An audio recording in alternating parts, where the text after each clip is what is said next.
सरकारने शालेय शिक्षणात हिंदी भाषा अनिवार्य करण्याचा निर्णय घेतला असून यामुळे मराठीसारख्या मातृभाषेवर परिणाम होण्याची शक्यता व्यक्त केली जात आहे। भारत हा विविध भाषांचा, विविध संस्कृतीचा देश आहे। प्रत्येक राज्याची आपली भाषा, आपली अस्मिता आहे। महाराष्ट्रासाठी ती भाषा म्हणजे मराठी, आपल्या मानाचा, संस्कृतीचा आणि ओळखीचा गाभा। अशा परिस्थितीत जर शालेय शिक्षणात हिंदी भाषा सक्तीने शिकवण्याचा निर्णय घेतला गेला तर मराठी भाषिकांच्या भावना दुखावल्या जाण्याची शक्यता नाकारता येत नाही। नमस्कार, मी मयुरी आणि तुम्ही पाहत आहात कथा 360 विथ मयुरी। हिंदी ही देशातल्या अनेक भागात वापरली जाणारी महत्त्वाची भाषा आहे, यात शंका नाही।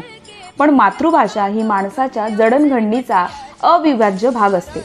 लहान मुलं जेव्हा शालेय शिक्षण घेऊ लागतात तेव्हा त्यांना त्यांच्या मातृभाषेतून शिकणं अधिक सोपं आणि नैसर्गिक वाटतं।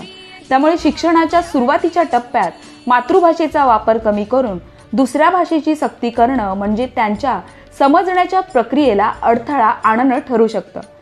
हिंदी शिकणं हे चुकीचं नाही आणि देशाची एकता मजबूत करण्यासाठी एक भाषा असणं हेही गरजेचं आहे। पण ते करताना स्थानिक भाषांचं महत्त्व, त्यांचा अभिमान, त्यांचे अधिकार दुर्लक्षित होता कामा नये। विशेषतः मराठीसारखी समृद्ध साहित्य परंपरा असलेली भाषा ही फक्त संवादाचं माध्यम नाही तर संस्कृतीचा आणि इतिहासाचा अमूल्य ठेवा आहे। त्यामुळे सरकारनं जर हिंदी सक्तीचा निर्णय घेतलाच तर त्यासोबत स्थानिक भाषांचा सन्मान राखणं, त्यांचं संवर्धन करणं आणि त्यांच्या शिकवणीला बळ देणं हे तितकंच आवश्यक आहे। तुमचं यावर काय मत आहे? आम्हाला कमेंटमध्ये नक्की कळवा।